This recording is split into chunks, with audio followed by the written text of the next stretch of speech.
Alexandre. What did first impressions of the course? Of course, it's beautiful to the eye. It's absolutely magnificent to the eye. I feel that wind. I understand wind is not a problem, but a trait in the month of August here.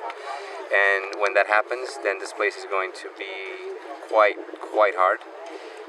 I feel today we had as benign conditions as possible, and it's not necessarily an absurd test off the tee, but it is into the greens. I think the green complexes are very detailed and quite tricky, and you can imagine that with the wind and a bit firmer conditions, it being very complicated to play. But the first impression is the best possible. I think Gil did just an outstanding job out here.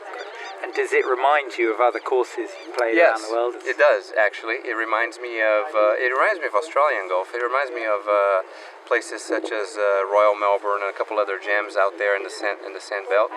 The bunkering is very similar to it. It's quite a bit softer than that, but yes, it reminds me of the Sun Belt in Australia for sure.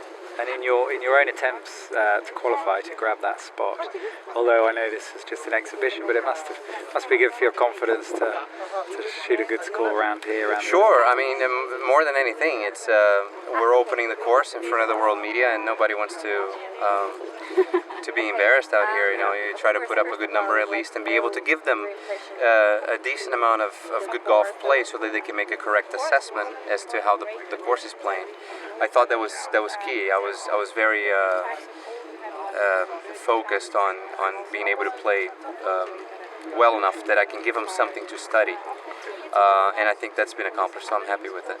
Now, what about the organization of the event? How did everything go behind the scenes? It went seamlessly for us. I mean, it was great. They got us together from wherever we were, and although we're all Brazilians, we came from all over the world to play here today, and they got us all here on time. The shuttle services were great. We're staying in a pretty good hotel and had a nice dinner service last night. It was great. I think they did a really good job.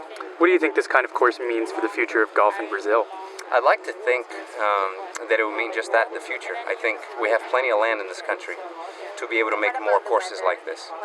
I think the courses that are existing and traditional they're old. I mean, some of them are 100 years old, and I think this is modern golf. I think a course where because of the type of grasses, maybe doesn't need so much water, which is going to become a problem in the future. I think it's easier to maintain and is beautiful to the eye, and it's friendly. I mean, they can make this place play unbelievably difficult, just like they can make it play as easy as they want. So it'll please both the professionals and the everyday players. So I think this is the future for us. Great, thank you. Thanks very much.